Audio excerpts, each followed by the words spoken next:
إنما كان قول المؤمنين إذا دعوا إلى الله ورسوله ليحكم بينهم أن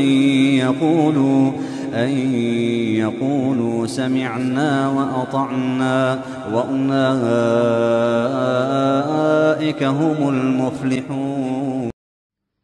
الحمد لله الذي أرسل رسوله بالهدى ودين الحق ليظهره على الدين كله وكفى بالله شهيدا، وأشهد أن لا إله إلا الله إيمانا به وتوحيدا، وأشهد أن محمدا عبده ورسوله صلى الله عليه وسلم تسليما مزيدا.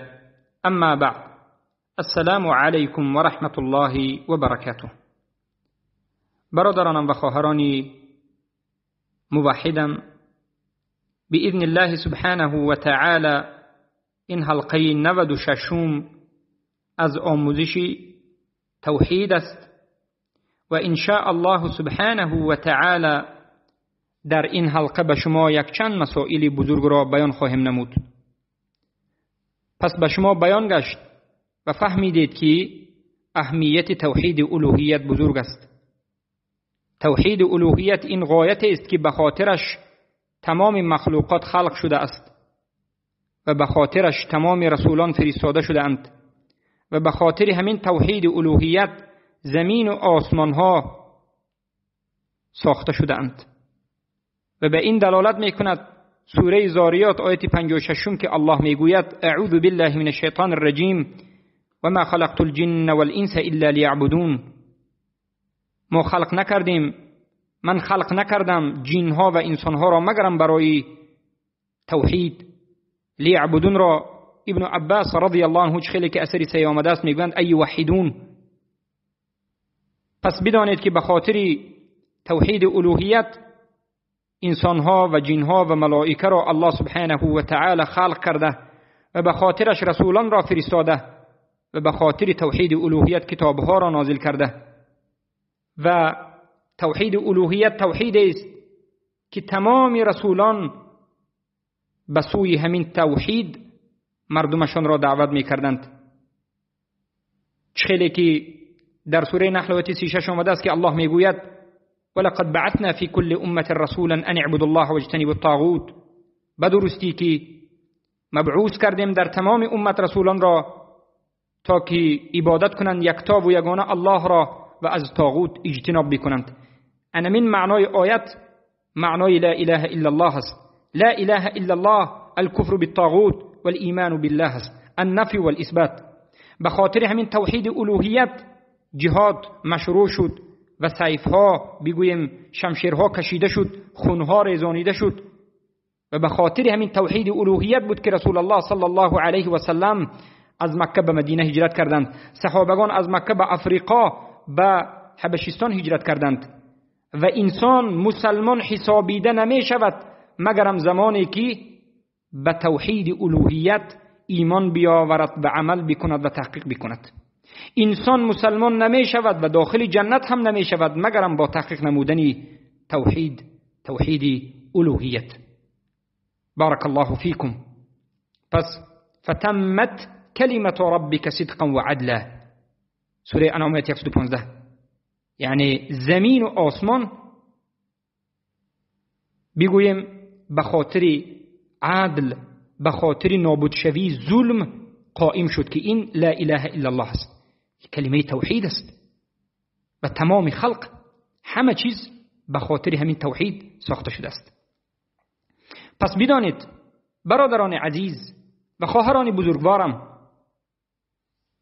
که به همین توحید الوهیت فطرت انسان و عقل انسان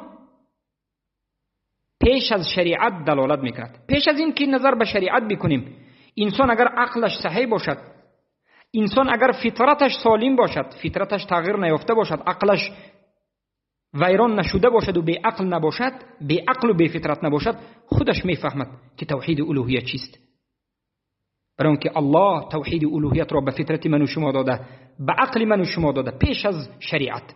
و بعد از این باز الله شریعت را فرستاده، رسولان را فرستاده و رسول ما محمد صلی الله علیه و سلم را فرستاده، قرآن را و سنت را به ما داده.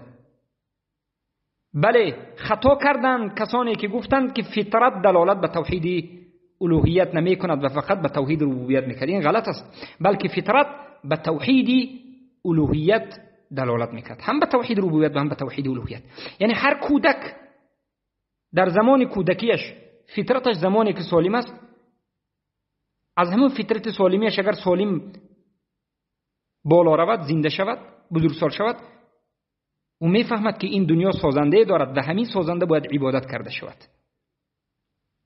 پس بدانید که آبادی، آسایشتگی، صلاح، بهبودی همه اش در توحید الوهیت است و هیچ وقت از توحید الوهیت هیچ کسی بی‌نیاز شده نمیتواند. هیچ کسی حق ترک کردن توحید الوهیت را ندارد. چخیلی که همه این مردم محتاج به ربوبیت الله هستند، این چنین محتاج شدید به عبادت الله و به الوهیت الله هستند. همه محتاج به رزق الله، به مالک بودن الله، به رزاق بودن الله، به خالق بودن الله هستند و این چنین همه محتاج به عبادت الله هستند. ابن تیمیه رحمه الله میگند التوحید جمع کل خیر و الشرک جمع کل شر. توحید جمع کننده همه نیکی هاست و شرک جمع کننده همه بدی هاست. پس ای برادرم و خواهر موحدم، نیکی ها را میخواهی؟ به توحید چنگ بزن. بدی ها را میخواهی؟ ببین که مشرک حالتش چگونه است که تمامی بدی بر سر او آمده است و بدترین بدی بعد از مرگش این مغفرت نشودن او است. بارک الله فیکم. پس این مسائل به شما در حلقه های گوناگون بیان گشت که مردم حاجت شدید به توحید الوهیت دارند. چگونه که مردم به توحید ربوبیت حاجت دارند، به توحید الوهیت، به توحید عبادت حاجت دارند و تعلق دارند. سبحان الله. هر کسی که همین اصل رو نفهمد توحید رو نمیفهمد. هر کسی که همین اصل رو نفهمد که انسان هم به ربوبیت و هم به الوهیت، به عبادت الله محتاج است، معنای ایاک نعبد و ایاک نستعین را نفهمیده است. یگانه تو را عبادت میکنیم و یگانه از تو کمک میطلبیم. ایاک نعبد این توحید الوهیت است و ایاک نستعین بازگشتش به توحید ربوبیت است. پس ما محتاجیم به ربوبیت الله و به الوهیت الله.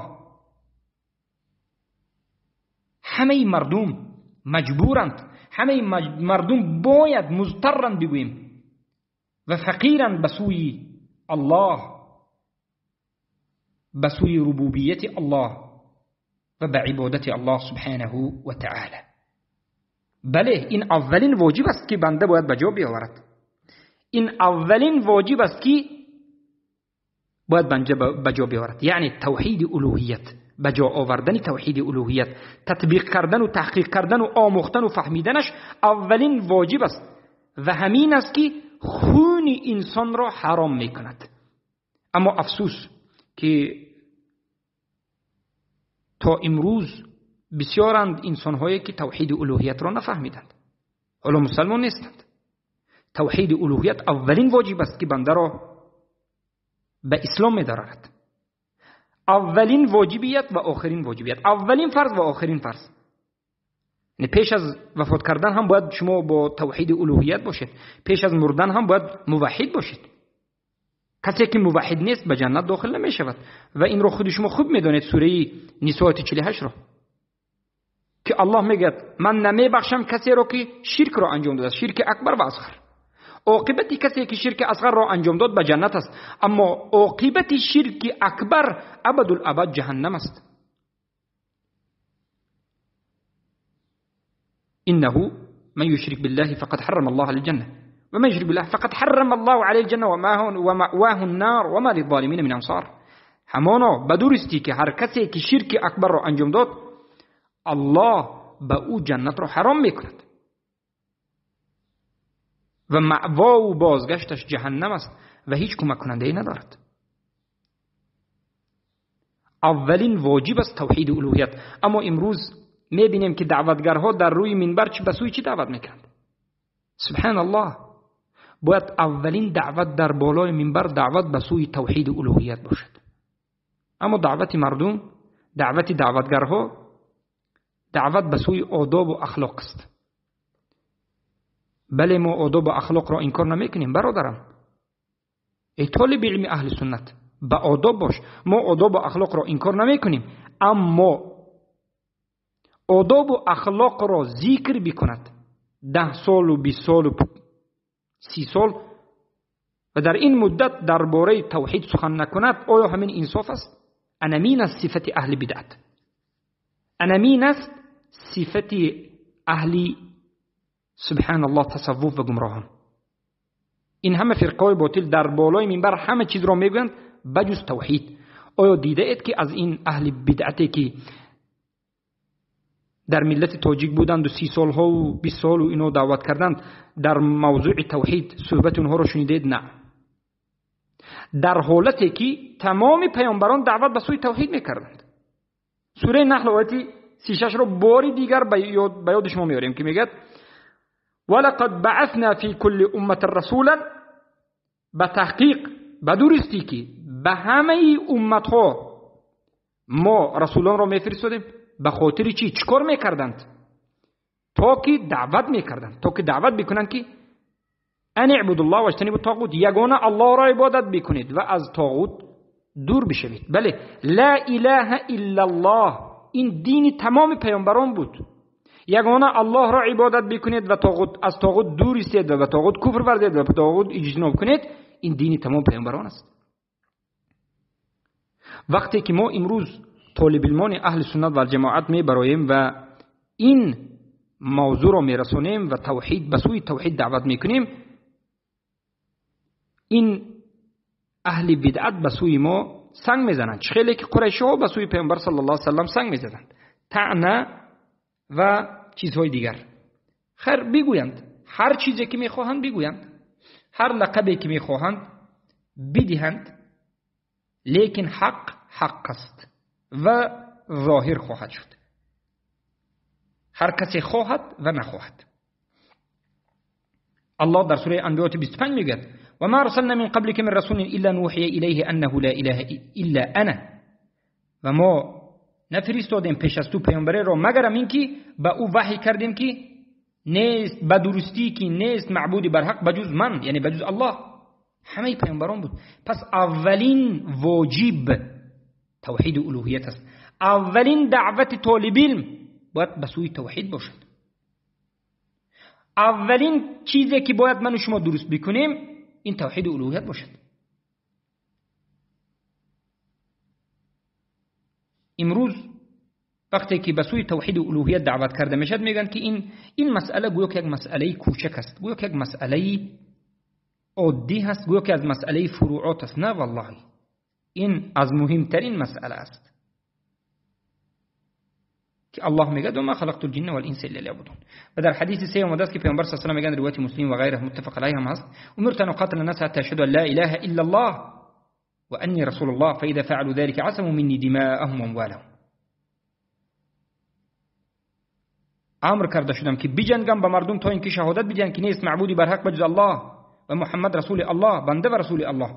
زمانی که من قبول کردند، رکنها و شرطهای به جا آوردند، خون مالشون حرام میشد و غیر این حالت نه.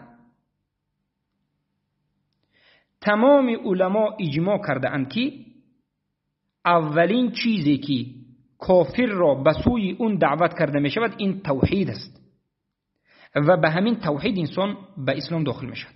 پس برادران، توحید الوهیت رو فهمیدید که چقدر مهم است، چقدر مهم است. اما بدانید که انمین توحید الوهیت اصل دارد و کمال دارد. یعنی توحید الوهیت به دو قسم تقسیم می شود. اساس و ریشه توحید الوهیت، توحید الوهیتی که اگر ترک کند انسان کافر می شود، مرتد می شود، مشرک می شود، و اگر در همین حالت ترک اصل توحید الوهیت بمیرد جهنم می رود. و دومین نمود توحید کمال توحید، یعنی 100% درجه بالای توحید. اگر انسان کمال را ترک کند کافر نمی شود، اما انسانی گناهگار و ضعیف می شود. یعنی تحقیق توحید الوهیت به دو قسم تقسیم میشد. تحقیق یعنی به جا آوردن توحید الوهیت به دو قسم تقسیم میشد. به جا آوردن اصل توحید الوهیت، به جا آوردن کمال توحید الوهیت. مثلا اهل کمال، کسایی که کمال توحید یعنی کسایی که توحید الوهیت رو به درجه کمال رسانیده، پوره عمل میکنند، حرکت میکنند که کامل عمل کنند. اینها اهل کمالند. اینها اهل ایمان کاملند. اینها کسانی هستند که طمع کردن از خلق را ترک کرده و امید به سوی الله یگانه کردند. و اینها میدانند که هر چیزی که به اینها میرسد این از سبب خطاگیشون نیست، بلکه این از خواست الله است. و اینها توکل به الله یگانه میکنند و الله را به تمام قلبشون دوست می‌دارند و به الله و رسولش اطاعت می‌کنند، پیروی می‌کنند، امر الله و رسولش را به جا می‌آورند، از نهی‌های کرده الله و رسول اجتناب می‌کنند و در کارهای خیر مسابقه می‌کنند و به خاطر رضا شدن الله مسابقه می‌کنند، پیش صفی می‌کنند. اینها کیا هستند؟ کسانی هستند که توحیدی الوهیت کمالش را به جا آورده، درجه بالاترین. اما قسم دوم اصل توحید. اصل توحید را کسانی هستند که یعنی به جا آوردن اینها کسانی هستند که موحد هستند اما کمبودی دارند، اما نقص ایمان دارند، ایمانشون ضعیف است، به بعضی از کمبودی ها واقع شدند.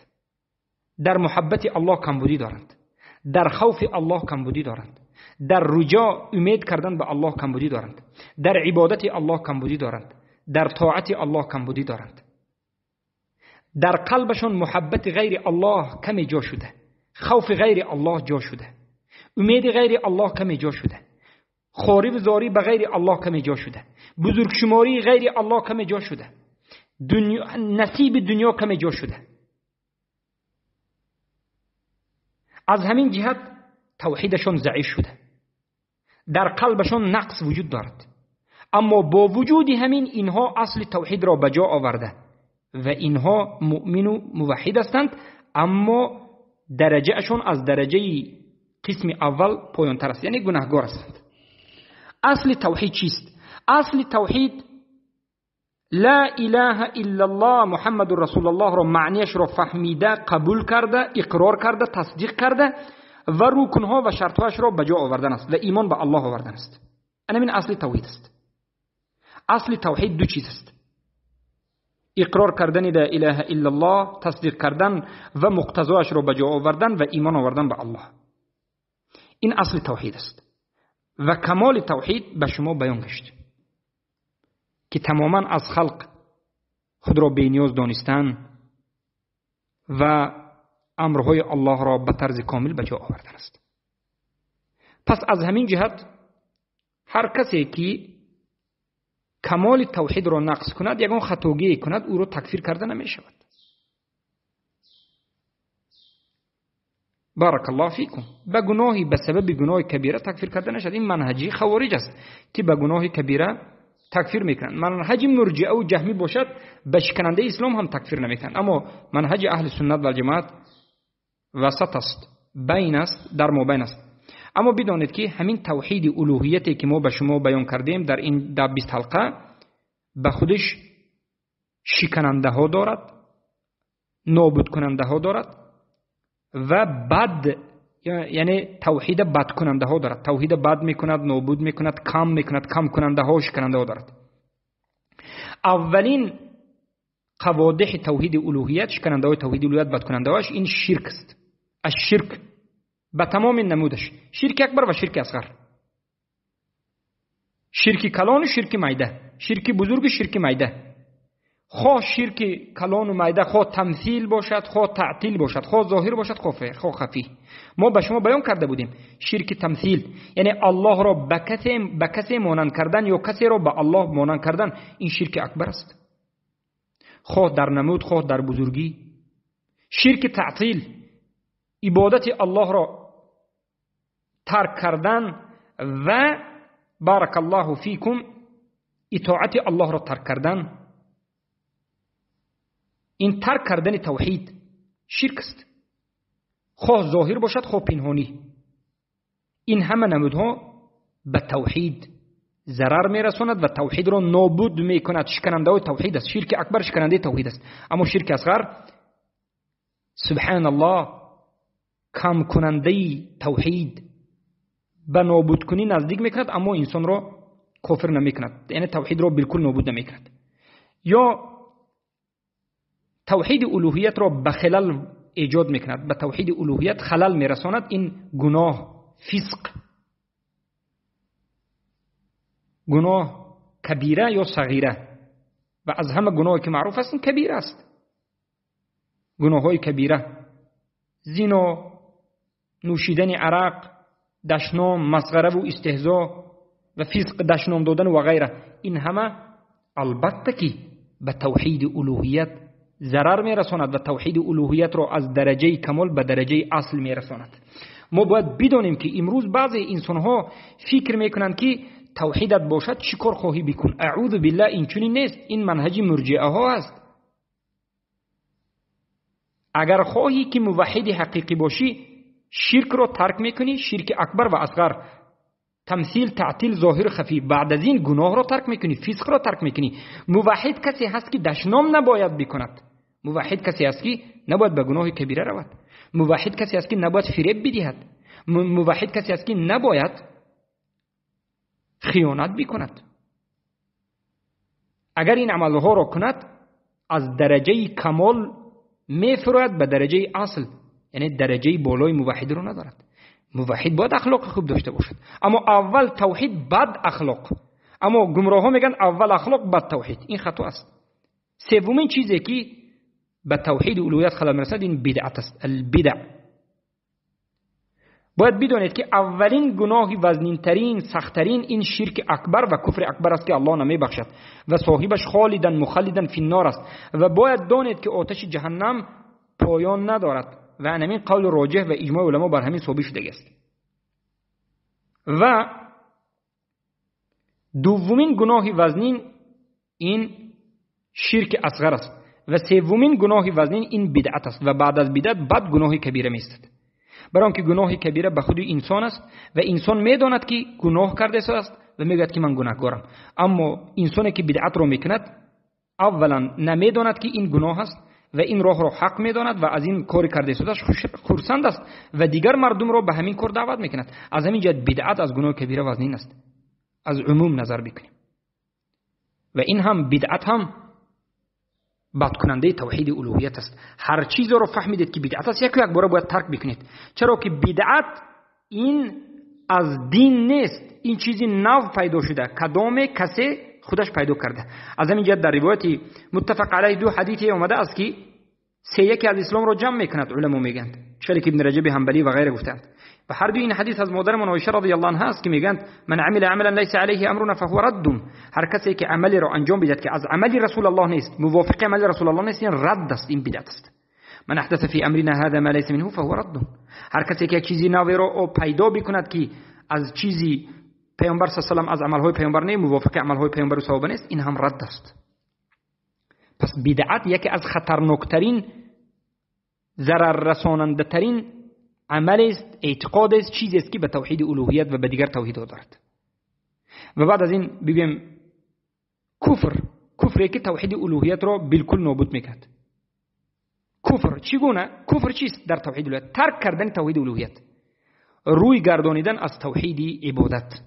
انسان وقتی که عبادت نمی کند از توحید الوهیت روی گردانده است. برای که توحید الوهیت این عبادت کردن است. کسی که عبادت الله را نمی کند اگرچه عبادت غیر الله را نکند هم به مجرد همین ترک عبادت الله به کفر واقع می شد و به شرک هم واقع می شد. شرک تعطیل است. بارک الله فیکم. پس همه چیز شکننده به خود شکننده دارد. ما حالا به شما نمودهای کفر در الوهیت رو بیان میکنیم. باید دقت بدهید که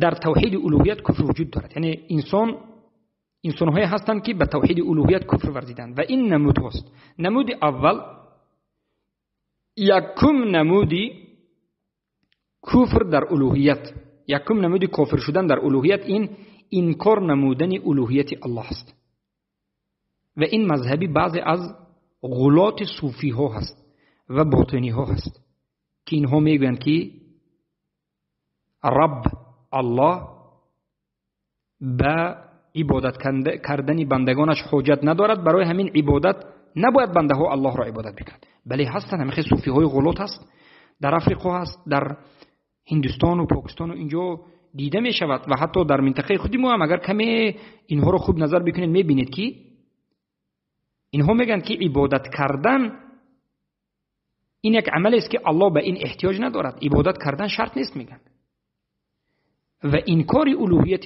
الله میکنند، انکار عبادت الله میکنند و غیر الله را میپرستند، قبر پرستی میکنند. این یک نمود کفری که والعیاذ بالله بینهایت بزرگ است. دومین نمودی کفر در الوهیت، کسی که سبحان الله الوهیت الله را ترک میکند، توحید الوهیت را ترک میکند، الله را یگانه خودش را عبادت نمیکند. اینها کیا هستند؟ یعنی غیر الله را باز عبادت میکند. اینها وحدت الوجود ها هستند، اهل وحدت الوجود، اهل حلول، اهل اتحاد، کسانی که میگن که عبادت کردن الله در توحید شرط نیست، میگن بلکه انسان تفکر بکند، میگن انسان تفکر کند همه چیز الله هست، میگن اعوذ بالله. این هم کفر در الوهیت است. و ما در این باب در رد بر صوفی ها که 48 حلقه اینجا رد زده و بیان کردگی هستیم، بیان کردیم که بسیار از صوفی های غلات همین عقیده رو داشتن. سیوطی هم به سوی همین وحدت الوجود، ابو حامد الغزالی هم دعوت به وحدت الوجود کرده، لیکن ابو حامد الغزالی دعوت یعنی در آخر توبه کرده وفات کرده است رحمه الله. سیوم نمود کفر در الوهیت این است که کسایی هستند که الوهیت الله را بغیر الله اثبات میکنند، یعنی هم الوهیت را به الله و هم به غیر الله اثبات میکنند، هم الله را عبادت میکنند هم غیر الله را عبادت میکنند. این چنین انسان ها را ما امروز بسیار میبینیم. این کفر است و شرک اکبر است. این کفر در الوهیت است که هم الله را عبادت بکنی، توحید الوهیت را به الله اثبات بکنی و هم به غیر الله اثبات بکنی، که اینها مشرکان هستند که شرک در عبادت الله میکنند و با همراهی الله یک اله دیگری را عبادت میکنند. امروز در تاجیکستان وجود دارد یا ندارد؟ بله وجود دارد. هر یک دهه به خودش مزار دارد. مزار یعنی چی؟ میروند وقتی که کسی زخمی برآورد، کسلی شد، میروند به نزد این مزار طلب شفاعت میکنند. الله میگه که و ای یمسسک الله بضر فلا کشف له الا هو، اگر الله به تو کسلی دهد هیچ کسی بغیر از الله به تو شفا دهنده نیست. یعنی شفا در دست کی است؟ الله است. شفا را مبادا از کی طلب کنیم؟ از الله. بغیر مزار رفته طلب کردن پس این شرک است. طلبی که غیر از الله هیچ کسی قادر نیست، پس شرک اکبر است. کارشون اومد کرد یا نکرد، یک قشقور را میکشند رفته. کشتن ذبح کردن این عبادت است یا نیست؟ بله ذبح کردن به الله عبادت است. بغیر الله رفته صرف کنید پس عبادت رو بغیر الله نه انجام دادید. الله میگه قل ان صلاتی و نسکی و محیا و مماتی لله رب العالمین لا شریک له و بذلک امرت و انا اول المسلمین. بگو که نماز من، نسک من یعنی ذبح من، قربانی من، این همش به الله است. بغیر الله ذبح کردن این شرک اکبر است. هر یک دهه دارد یا ندارد؟ دارد. صاحب قبر کی است؟ صاحب قبر یک انسان است. از دست اون انسانی که در درون قبر است هیچ چیز نمی آید. او شما را نمی شنود. اگر شنود هم به شما اجابت کرده نمی شود. الذين يدعون من دونه عباد امثال لكم.